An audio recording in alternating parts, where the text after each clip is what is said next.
it's not really something that if you open it up and try to put it into applesauce or yogurt, your little one is not going to like that. So for the little ones, there's slippery elm, high nutrition, marshmallow. Slippery elm and marshmallow, they do not have a offensive taste to them. Aloe vera, you can add that as well. Probiotic 11, things to help to build the immune system. And with psoriasis, looking at foods and herbs that are safe to build the immune system, because someone with psoriasis that has an autoimmune disorder, you don't want to use echinacea. You do not use echinacea in autoimmune system problems. You can use silver and the nano silver, which is beyond colloidal silver. Curcumin, which is the active property, anti-inflammatory property that is found in turmeric. So the other thing is probiotic 11. Now with probiotic 11, a capsule of this can be opened up and emptied into just a couple tablespoons of yogurt or applesauce, and give this to the little one before they go to bed at night. This helps to build back up all the good bacteria in the gut so that it helps the immune system. It helps to strengthen the immune system, and then the immune system has then a better response when they take in something that they have a severe allergic reaction to. Another thing that can be put into a little bit of applesauce or yogurt is colostrum. Colostrum has everything that's needed for the immune system, and it's food. It is a food source. It is a way to strengthen and rebuild the immune system. Taking, antibiotics. We're going to get into a little bit here about antibiotics. I do want to go through a couple more things here, and then we're going to go on to this with the antibiotics and autoimmune. But zinc, we sell like a zinc lozenge, and it doesn't taste bad at all. And something like that, a fourth of a tablet, can be crushed and added into as well a little bit of applesauce. And it's my children and my grandchildren have grown up with all of Grandma's concoctions, and I'll tell you what, there are a lot of different things that can be added into good old applesauce. Make sure that the applesauce is organic. And yogurt, my preference is a Greek yogurt. It's certainly more palatable. Never, ever, ever buy the low-fat yogurt. It tastes very sour. We need fat, and especially if you're dealing with eczema or a dermatitis. The skin does really, really well with good fatty acids taken into the diet. So that is something that you can add into the yogurt or into applesauce. Dealing with eczema, I would add into that the probiotic 11. I would add into that flaxseed oil, and crush up a quarter of a zinc tablet for a small child, and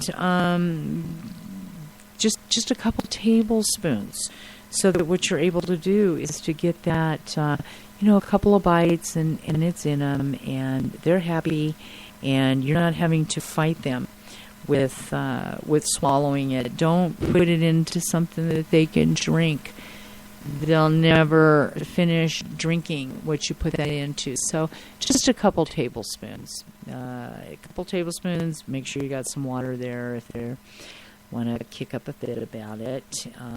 But I would put the colostrum, the probiotic 11, some flaxseed oil, maybe a quarter of a tablet of zinc.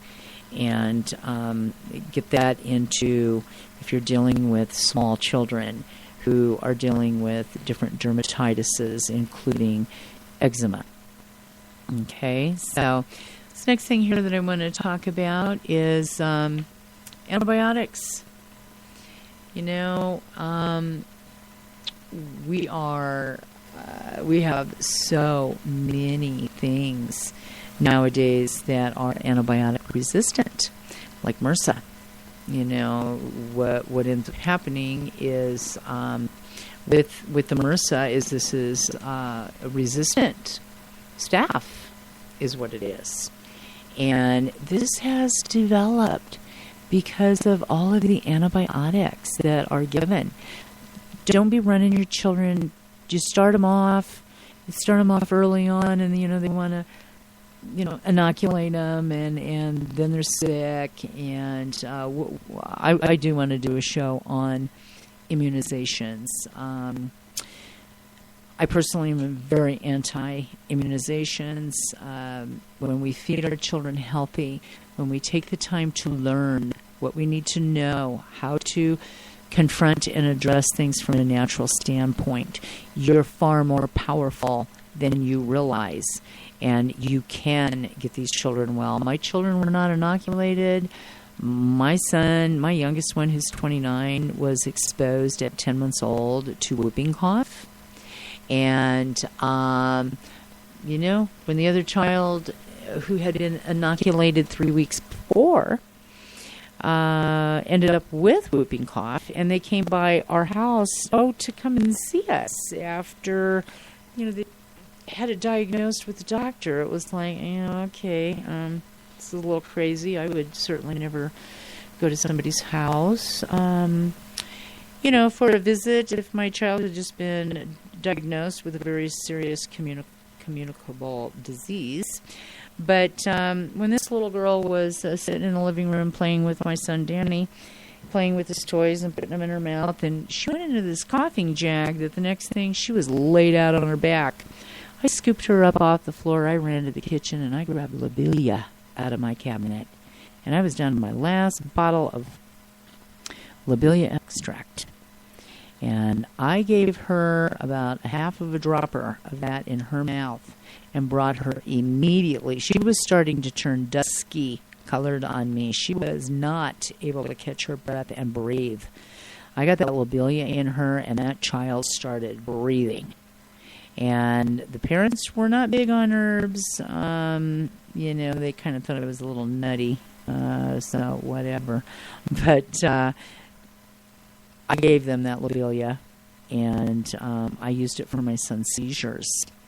And it had been discontinued by the company, so it was really with prayer immediately at that second. God, let me know immediately, lay on my spirit, what am I supposed to do here? You know, because this lobelia really helped my son with his seizures, but lobelia was also something that dilates the bronchial passages very quickly, and that's what allowed this child to catch her breath. And I did send the family home with the lobelia, and you know, 3 days later we got a letter in the mail that we were able to be purchasing lobelia again. So I did I did the right thing. But my son Daniel, he did not even have one symptom of whooping cough, and he's never had an immunization. And he's 29 years old, and he's 6'8", and he's perfect health. So these resistances that we're seeing these days in all of these different bacterias and viruses is due to all of the over-antibioticing of everything. So you want to give everything, a few days before. Certainly there's a time for, as my mom used to say, the white man's medicine. There certainly is a time and a place for medicine. But there are things that we can do where we can get the body strong enough that the immune system, imagine that our very own immune system can take care of what it needs to do. And that's what it was designed for. But if you're going to take a lot of antibiotics and destroy all that good bacteria, if you're going to feed your children, I'm sorry, if you're going to feed your children foods that are filled with nitrates and nitrites, and you're going to feed them full of foods with white sugar and artificial flavoring and artificial coloring, then you know what? You'll suffer the consequences. And the suffering of the consequences will be with everyone's health. So, the top researchers are now saying that we have such a loss of good bacteria that it has led to a wide variety of different disorders. And they're calling them scourges.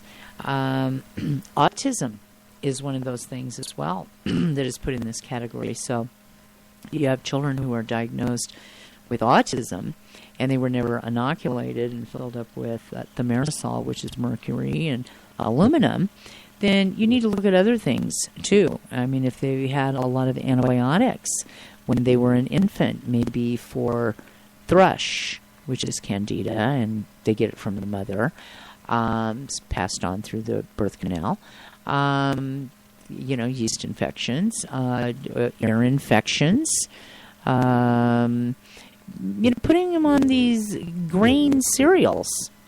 Nothing irritates me more than to meet a young mother who tells me, well, I put 2, 3, 4 tablespoons of Gerber baby cereal in my child's formula.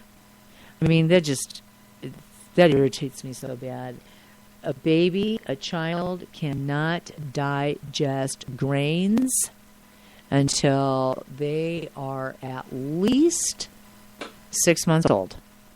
So to be putting grains into anything is going to lead to your congestion, your catarrh, your mucus. This is going to create the bronchitis. It's the mucus that creates the inflammation, and it's mucus because their little digestive tract cannot break it down. So when you have this high development of mucus in the body, what's going on is you've got your ear infections. You've got your bronchitis. Well, what do you get with the ear infections and the bronchitis? Antibiotics. They're blasting you with every antibiotic. And then when you start, the little one is building up a resistance to the antibiotics for all the ear infections. Well, then they do the tubes. And, sorry, you need to clean your diet for your children. They're worth it. You need to take the time and feed them well. Feed them organically. Because when your body's pH is in balance, virus and bacteria do not have an opportunity to replicate and multiply within the body. The other thing is animal protein. Toddlers cannot digest animal protein until their eye teeth come in. Those are the canine teeth, your eye teeth. When they come in, the stomach is now finally making enough hydrochloric acid in order to break down the animal protein. Hydrochloric acid in the stomach mainly digests just animal protein. So if you go feeding animal protein meat to your children before they get their eye teeth, you are going to create a severe problem with digestion. We're already out of time. Whoa, one minute to break here. So I will tell you, my son, who is 6'8" and very healthy, did not have any meat until he was after 2 years old, and it was grass-fed organic. He was started on vegetables first. My grandchildren never received not one spoonful of a baby cereal. So that's interesting. Garbage. I know a few new mommies to be here shortly, so I hope they're going to be listening to this show. Yeah, and I'll have to do something on infants because, we just found out that I'm going to have, grandbaby number 7 is on the way. Right on. Very, Congrats. very early. And so, You know, my son and his wife were over last night with my daughter.